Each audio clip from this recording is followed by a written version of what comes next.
They're Death Eaters! Oh, disguised as teachers from the school. You mother... For someone who claims to be really... What it is, guys? It's your boy Young Child Support, and today we're here to check out a compilation of Steve Smith's craziest moments. Let's talk about some of the worst moments Steve Smith from American Dad has ever experienced. I'm talking about some of the times when he was brutally damaged physically, emotionally, mentally, and so much more, like in Season 3, Episode 12, The Widowmaker. While Stan was devising ways to get Francine to stop nagging, Steve was busy trying to raise bees for a science project that has long been over. He's like, bees are the best in the world. There's nothing better than bees. Klaus got exasperatingly sick of Steve and the bees, and while Steve was busy serenading the bees in a jar, the queen bee flew out of the jar and startled Haley, who started panicking. At that moment, Haley took the magazine she was holding and ended the life of the queen bee of Steve's hive. What have you done? Relax, you freak. It's just a bee. Steve is so saddened that he holds a funeral for the queen in his pool and starts singing Boys to Men. It's so hard to say goodbye to yesterday. You pouring honey on You me? say what you want about the boy, but you cannot say the kid doesn't have a voice. Steve gets furious at Klaus and Haley about what they did to his bees, so he decides to become the new queen bee of his hive, bangs on their enclosure, and orders his bees to attack Haley and Klaus. Come on, Your larvae bro. will sing songs about what you do here today. And you who've mocked will now learn to respect the power of the bee. Let's just say it doesn't go as he planned, because the moment the bees came out of the enclosure, they weren't straight for the one who was attacking their hive. Armed with your toxin, attack! Oh, God, you kidding me? Oh, I loved you. Oh, wait, oh, not me.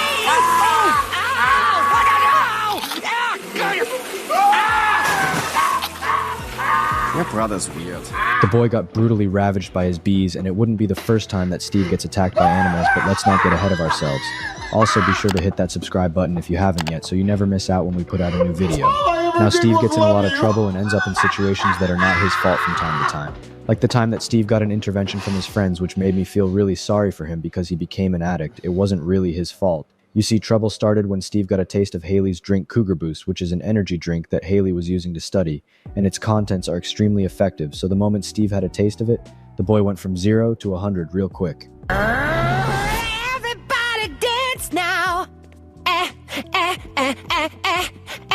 Take it. That was the beginning of Steve's troubles because soon the boy had a serious addiction to Cougar Boost, and he started doing some questionable things to get money to buy more energy drinks. First off, he destroyed his computer. It's about precision. It's about precision. Things gotta be pushing other things. Swoosh, swoosh, swoosh, swoosh. Then, he starts trying to get Haley to give him money and lying. My daughter and I were touring the Capitol, and on the way home, our car ran out of gas. We need to get back to Concord for my mom's funeral. And then, he even sells fake Battlestar Galactica event tickets to his friends for $20 a pop. That's it. Tickets are off the table. Hello, Bruce. Have Rumor and Tallulah meet me at Will Call. Do something! Okay, you want And when they eventually found out, they held a very special intervention for Steve. I sold you fake tickets, and still, all you want to do is help me. Yeah, we're gonna help you. Help you pee blood. Tochi even puts on a ninja mask and breaks out the nunchucks, so you know it's about to go down. The funny thing is we don't see what happened in the room. All we heard was Steve screaming and Barry saying they should add Steve's parents to the mix. Let's kill his parents next! Let's kill them all! This episode is really funny because while Steve was having problems, Stan had Francine get a divorce. After all, Stan had seen Francine's erotic garden, where she had a bush for every man she had ever slept with. And it turns out the garden is the biggest garden in North America. Stan remarries a woman and divorces her, and she ends up getting custody of Steve at the end of the episode.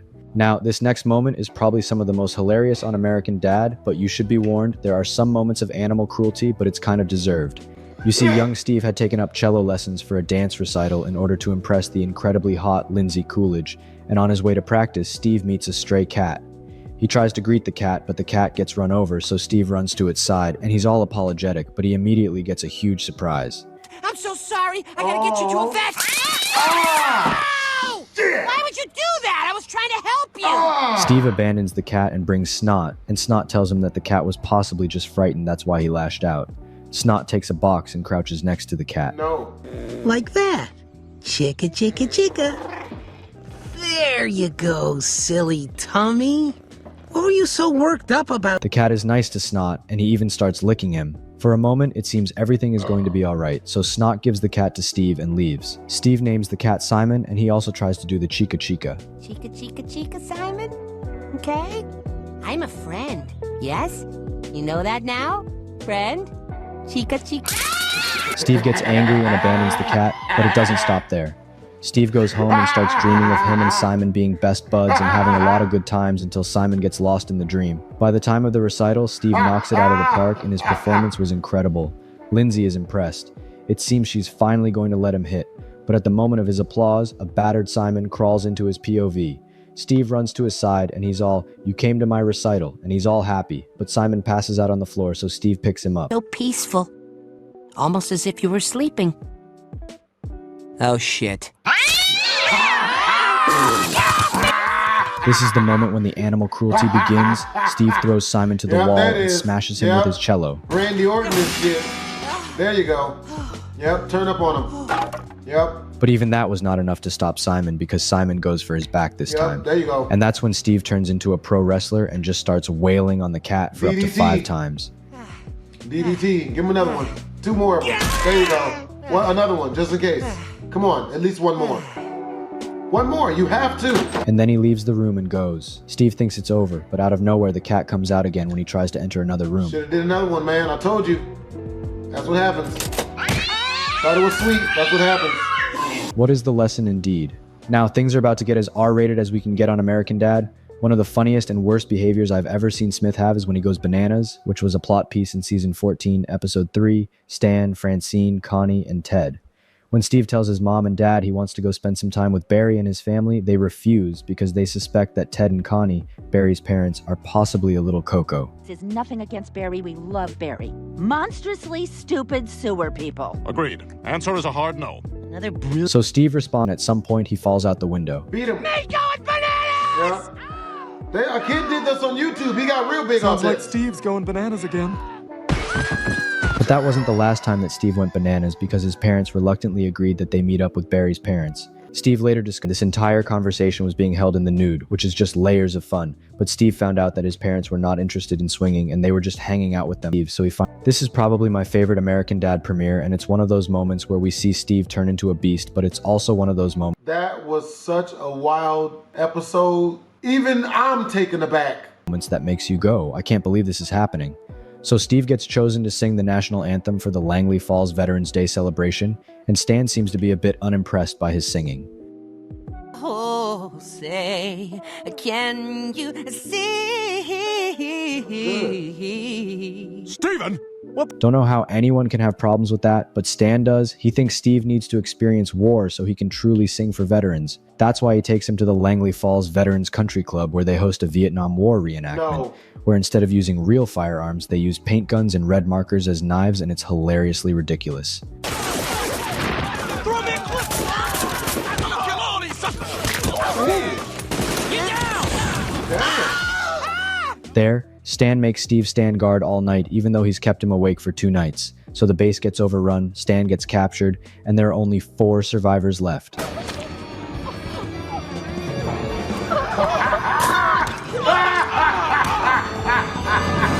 What happened? Man, what a letdown! Okay, now make that 3 survivors. So, Steve Buckle and Dick, who consumed a crazy amount of acid, decided to go rescue Stan. The problem is that Buckle then loses his legs, at least by reenactment standards, and Dick is completely spaced out to know what's going on. Therefore, Steve has to go in alone with some really cool voiceover. What were we doing here? Was it worth it? Just to become better singers? The only thing that made sense anymore was my mission. Save Dad. Meanwhile, Stan is being tortured by Roger for the password to the family's pay-per-view system, and Roger is employing some really nasty methods by reading the entire first draft of Sex and the City. Finally, Steve rescues Stan, and Stan is proud of him, but then Steve starts getting visions of what happened during the reenactment, like he was undergoing PTSD. Forcing him to retreat to the shed where he rescued Stan, Stan proceeds to give him what I believe was the best speech on American Dad at the time. I pushed you too hard, put too much pressure on you. But I only did it because I love you and want you to succeed. But you don't need to be pushed, because you're doing great on your own. And then Stan tells Steve that he's all right and he doesn't have to sing the national anthem his way anymore, and he can do it in whatever way he pleases. So father and son leave the place with everyone thinking this man has been sodomizing this young boy. But hey, it still was a very great father and son moment. As for the national anthem, well, It went like this. Oh, say, can you see by the dawn's early light? Girl, I'm gonna rock you in Freedom Town tonight. That's my neighbor. This wouldn't be the last time that Stan traumatizes Steve, but now let's talk about the time when Roger traumatizes That's Steve. my girl. You see, Roger and Steve have a very special relationship, and as you will find out, Roger doesn't like it when anyone is sharing the spotlight or feeling special. That is why in Seasons 3, Episode 3, Dope and Faith, where Steve starts getting all high and mighty bragging to Roger about how special he was, Roger hated it so much that he concocted the most diabolical plan to trick Steve. First, he threw a brick through Steve's window. Oh, for God's sake. It's not better. Now Steve checks the dummy owl and sees that there's a letter attached to it. The letter says that he's been accepted to Hogwarts School of Witchcraft and Wizardry and says, It says I've been admitted to Hogwarts School of Wizardry. The gypsy was right. I am special. And here I was, thinking you were just a gullible idiot. When do you start? The look on this alien's face as he deceives his little boy is priceless. Now Steve starts running to pack his things because the letter says that he is resuming the next Saturday, and Roger pats himself on the back if only he knew what was coming his way. After that, Roger leads him to the address on the letter, which is a rundown shack that Roger thinks is a building owned by a bunch of crack addicts. Okay, Steve, how special are you gonna feel when some crack... Lávate las manos, which is Spanish for wash your hands, but dumbass Steve thinks it's a spell like Wingardium Leviosa, so he keeps repeating it. Lávate las manos. Is that a spell? Lávate las manos. Lávate las manos. Lávate las manos. Lávate las manos. Lávate las manos. Lávate las manos. The even crazier thing is that Steve was actually good at making dope. So yeah, it's a Breaking Bad situation going on now. The criminals give him a bunch of money for his good work, and Roger, who probably should have pulled the plug by now, since his elaborate plan had gone too far, starts to live a lavish lifestyle off from Steve's earnings. But one day, Steve brings a bag of dope back home because he wanted to put in extra hours to impress his professors. So now, things started to get wicked. Death Eaters! Oh, disguised as teachers from the school. You mother... For someone who claims to be really smart and special, Steve... He threw him to him. Yo! Roger then proceeds to teach Steve a new potion consisting of a hacksaw and sulfuric acid. The fact that Steve thought he was wizard the entire time just proves again that he is just a complete dumbass. When Stan and Francine get into an argument about each other's parenting methods, they both conduct a race where the winner gets to have the final say on how Steve is raised. Francine manages to win the race due to Stan's shitty racing skills. But instead of him taking the loss gracefully, he does something even more crazy. This is a clone I had made at the CIA for me to raise how I like. I'm calling him Steverino. Hi, Mom. Pretty great, huh? I also cloned world-famous comedian John Leguizamo. Zamo, do an impression. Okay, Stan clones Steve and calls Steve's... Y'all ain't about to just play with John Leguizamo like that, bring him on for a whole cutaway, have him pull his shirt inside out, like that's the only character did. Bring him on as overweight Spawn, bruh. The Violator. I swear to God, I hope that's the name he is. The Mandalizer. The Leguizaminator. clone Steverino. They come up with a system where Francine raises Steve how she wants and Stan raises Steverino how he wants. Now Stan wants his son being all tough, so he sends Steverino to military school to make him athletic, while Francine hops for raising Steve passively and giving him whatever he wants. No. But this isn't about Steverino, honestly. This is about Steve. This dude honestly becomes a nuisance in this episode as Francine gives him everything he asks for, including alcohol. I think I'll take up swearing. Stan slowly turns Steverino into an exceptional young man, and Francine's methods turn Steve into a degenerate couch hugger. Anyway, Steve starts going on adult sites. He initially heats a watermelon and creates a hole in it so he can fuck it. This kind of reminds me of Tech Knight from The Boys, who also wants to fuck every single hole he encounters. Nevertheless, Steven even farts and fans the odor for Francine to smell. But forsaken forsooth. That is just crazy. 3 months later, Steverino is extremely successful and is winning awards, while And Steve is on drugs, I'm guessing. Steve is out of shape and masturbates like 13 times a day. Andrew Tate definitely would be proud of him. Eventually, Stan starts to gloat about Francine being a bad parent, but soon, Steverino runs away because he can no longer stand his father's tyranny. This makes Stan sad, whereas Steve starts giving him orders too. And don't skimp on the chili peppers! I want my farts to hurt! Steverino eventually comes back, chases the real Steve, and kidnaps him and a bunch of cats for some reason, while Stan and Francine have to go save him. He and Stan get into a fight, and Francine ends up releasing the cats, who start attacking Steverino, who eventually falls off a tall building.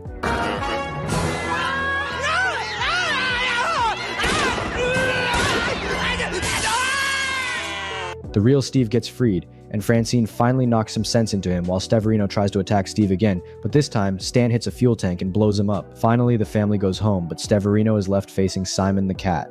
You guessed it right, the same cat from previous seasons. Then this happens. I'll see you in hell.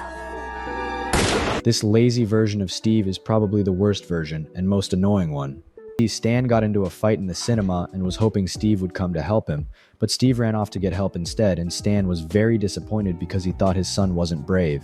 I stand corrected on the last one. I guess being lazy does have its advantages. Not where I'm from, though. Meanwhile, Francine finds out that she might be pregnant, and Stan is convinced that this is a chance for him to finally have the brave son he's been looking for, a new Steve. This is no joke. He plans to change the original Steve's name so that he can call his new son Steve. Eventually, Steve is distraught and goes to see Roger, who comes up with a plan to turn him into a superhero. He'll get him to do heroic deeds on tape, whereas Steve will pretend to accidentally reveal his identity to Stan to gain his respect again, and with that, Greater Chimdale County Man was born. The night belongs to me, for I am Greater Chimdale County Man! No! That name's terrible! After that, they go to a sketchy neighborhood just to find someone being in trouble. However, they don't find anyone, except for a guy in an alley standing next to a big dumpster getting head. Eventually, they find a bunch of kids defacing a monument while Steve goes to stop them while Roger films. Unfortunately, things don't go as planned. I demand you cease your criminal mischief! Look how round this kid's head is! Its geometrical perfection is unnerving! Let's beat him up! Roger, the plan's not working! Roger tells Steve that he'll edit the video to make Steve look good, so he shouldn't worry about it. Then they turn the tapes over to Greg and Terry, whereas Stan sees the clip, so Roger bids Steve farewell as he goes to accidentally reveal his identity. This is your moment. Thanks, Roger. You're welcome, champ. I do it because I care. When Steve goes to reveal his identity, he is unsuccessful because he can't find his costume, and that's when Roger appeared. Here. Hold on there, stranger in my living room. Roger? You? You're Langley Foe? Roger ends up being the one getting the credits for the whole act. Steve is evidently distraught by everything, and then we find out that Roger did this just so he can attend the heroes dinner that Stan is hosting. What a great guy. Later on, Steve goes on a walk in the city, and he sees an unattended baby trapped in a moving vehicle going toward heavy traffic, so he does the next best thing.